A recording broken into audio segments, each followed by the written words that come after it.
Welcome to Living Life with Purpose. I'm your host, Phil Foster.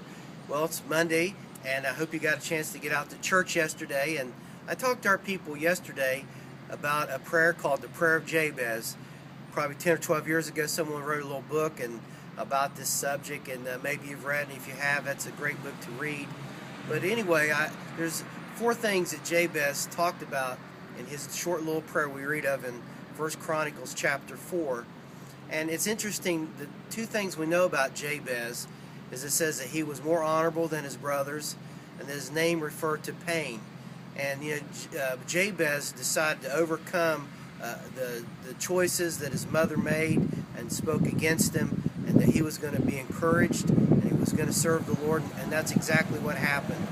And Jabez, over the course of his life, learned to trust God, and I think we see that exhibited in the words of his prayer. And in his prayer, he said, "Oh, bless me." If you're like me, you normally think of God bless this guy or that gal, but to bless me. But when I'm blessed, I can be a blessing to others. In the Bible, blessing never was to be selfish or to promote greed, but that you would be a conduit for God to use to be a blessing to other people. That's really what it's about.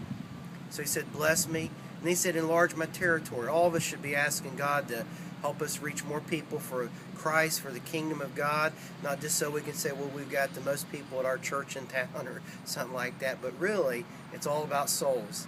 And he said, "God, be with me." You see, as you begin to do work for God, whatever it is in the secular world, in the business world, the marketplace, or in the local church house, once God begins to bless you, say, "God, would you continue to bless me and use me?" And finally, he said, "Keep me from evil." A lot of people have done great things, but in a moment of weakness, they've made poor choices. They've done things that were wrong. They've sinned and got themselves in a lot of trouble and damaged their testimony. So Jabez reminds us to pray, "God, keep me from evil." And if you'll pray that prayer of Jabez every day, I believe it would be a valuable thing for you to do. Till we get together next time, may God bless you, and hey, have a great day.